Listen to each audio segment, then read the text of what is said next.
Selamat datang di webinar Dialog Teologi Lintas Iman bersama Dr. Bambang Nursena.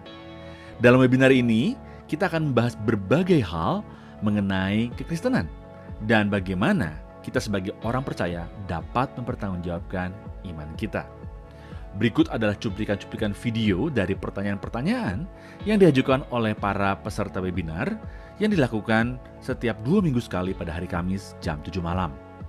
Bagi Anda yang ingin mendaftar, Anda bisa klik link bit.ly/dialog lintas iman atau Anda bisa klik link yang terdapat pada caption di bawah ini. Jangan lupa untuk klik dan subscribe YouTube channel Pijar TV.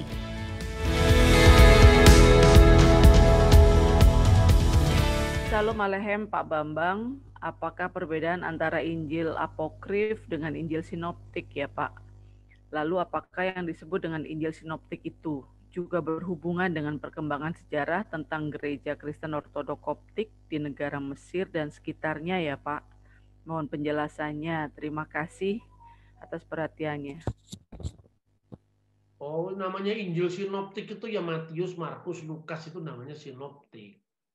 Kenapa disebut sinoptik? Dan itu tidak hanya berkaitan dengan gereja ortodok koptik, semua gereja, ya baik Katolik, Protestan, Ortodok, semua. Karena itu kitab Perjanjian Baru, kitabnya semua gereja.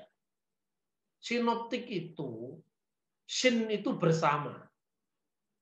Makanya kata sinkretisme itu artinya kota Kreta yang adalah kota itu dipandang bersama, jadi mencampurkan gitu loh. Maka sinkretisme. Kemudian makna modernnya mencampurkan agama. Karena agama dipandang dengan sudut pandang sama. Dan itu tradisi orang Kreta waktu, makanya sinkretisme. Kemudian kalau sinoptik itu sin dan optik. Apa yang Anda ingat tentang optik? Kacamata. Ya toh? Jadi sinoptik adalah pandangan bersama. Kenapa? Karena ini yang bicara Irenaeus dari Lyon. Irenaeus itu muridnya Polikarpus, Polikarpus muridnya Yohanes. Dia mengatakan hanya ada 4 Injil yang ada di seluruh muka bumi. Kalau Injil Matius, Markus, Lukas itu menyajikan Kristus. Dari kelahirannya, berita kelahirannya oleh malaikat, silsilahnya dari bawah. Nah, ketika Injil-Injil sinoptik, makanya itu arahnya, sudut pandangnya sama, sudah tersusun.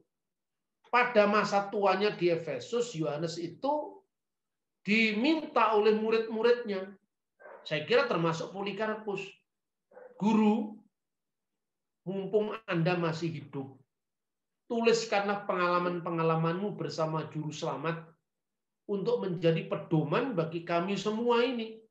Artinya waktu itu sudah ada Injil, Matius, Markus, Lukas. Tetapi apa yang hendak disampaikan oleh Yohanes itu belum disampaikan oleh ketika Injil yang sudut pandangnya sama. Dari bawah, menceritakan baptisannya dulu, Markus.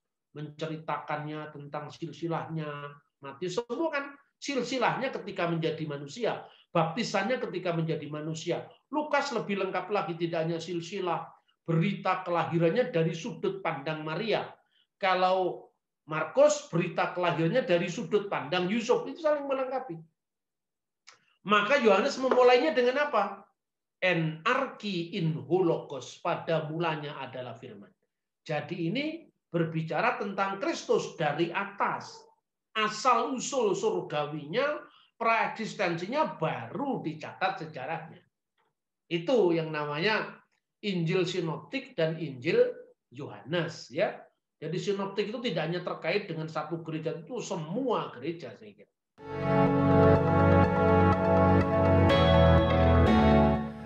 Terima kasih Anda sudah menyaksikan cuplikan Dialog Teologis Lintas Iman bersama Dr. Bambang Nursena.